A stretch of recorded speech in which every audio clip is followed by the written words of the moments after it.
So we had just discussed about few things about force. We have tried to define force. We had also talked to you about what are the factors on which force is depending. Let's learn this through our mind map.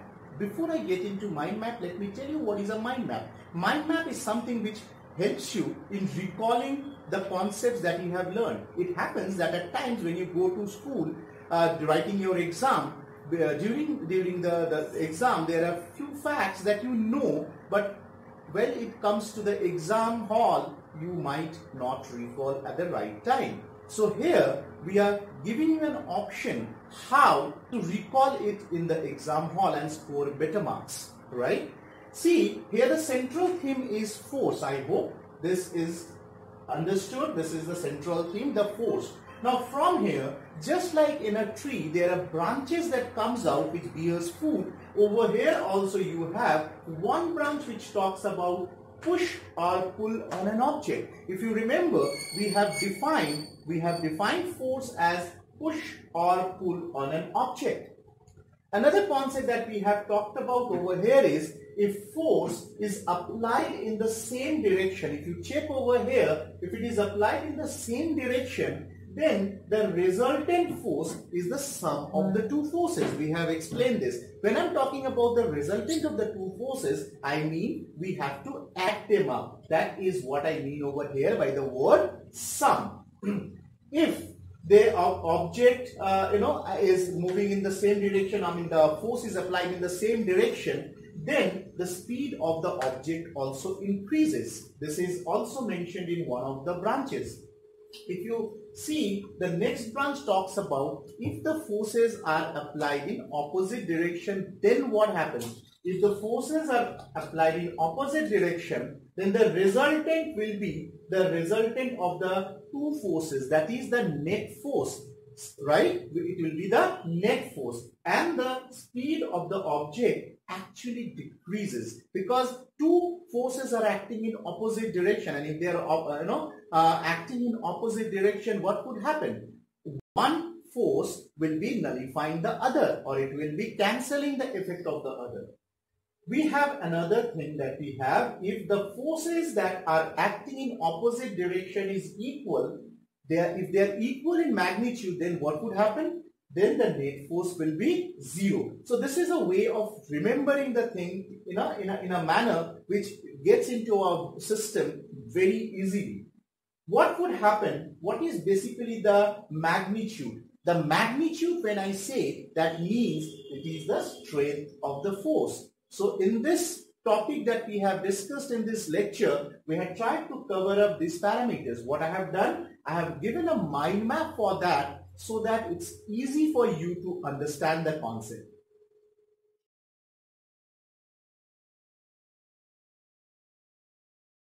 What we are going to do right now is we have just learned about the effects of force, and here we are going to just do a recapitulation of whatever we have learned. And how we are going to do that? We are going to do that with the help of a mind map. Mind map actually helps us to recall things in a faster way. When you get struck in the exam hall, this mind map is going to come handy. Let's see how to go about this. If you see, force being the central theme, and we have the effects of force as one of its branches.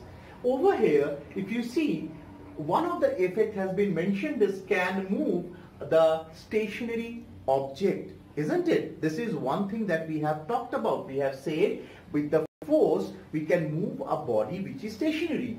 The second effect is it can stop a moving object. If a body is moving, we can stop by the application of force. Example could be the application of brakes for a car. The third branch, it talks about can change the speed of a moving object. Yes, this is again something which we have learned, that by the application of force we can change the speed of an object. Either we can increase or decrease the speed. It can change the direction of the moving object. Yes. by the application of force, if we wish to turn around a circle, we can turn around that easily by the application of force. Take the example of the steering that I have shared in the lecture. We can also have the size and shape being changed because of what? Because of application of force. So over here, what we have done, we have whatever the 5 effects of force we have talked about, we have jotted it down so that it gets into our system and we can recall it easily during the exam. Thank you.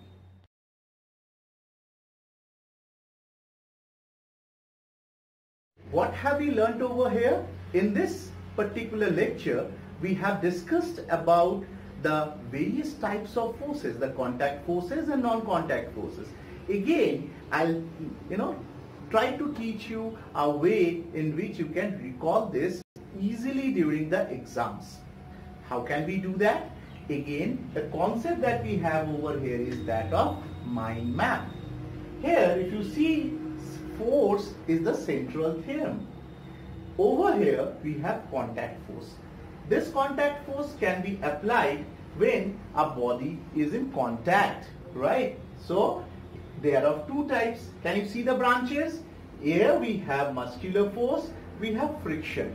Now, when we are talking about friction force, we can also talk about it acts on all moving objects in opposite direction. This will actually make you recall during the exam that there was a branch which talks about acting on all direction and in the opposite direction. Over here, what we have, responsible for change in state of motion. Well, it is actually because friction pulls the object, the moving object back, so it actually helps in reducing the speed of the object. Now, when we come to this part, it talks about the non-contact forces. And what are the non-contact forces? We have the magnetic force, the electrostatic force, and the gravitational force. What we have over here, we have discussed about 3 non-contact forces and 2 contact forces. This will help you in understanding the lecture better.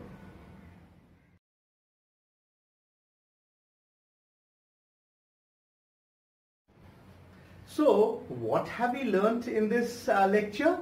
We have learnt about pressure. So, what should be my central theme? The central theme should be pressure. And what have we learnt? We have learnt about the definition of pressure. We have also learnt about what are the factors on which it depends. So, if we check out with this mind map, we will find that we have defined force acting per unit area of a surface as pressure.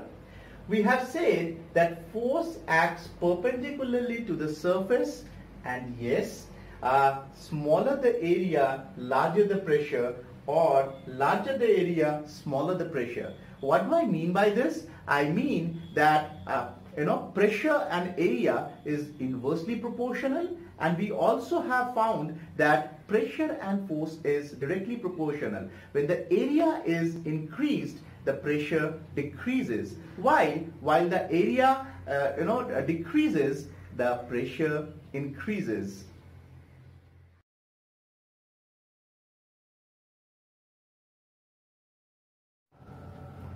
So, what have we learnt in this lecture? Let us do a recap of that with the help of mind map. Check over here. In this topic, we were discussing pressure, but mind it, we have talked about liquid and gas pressure.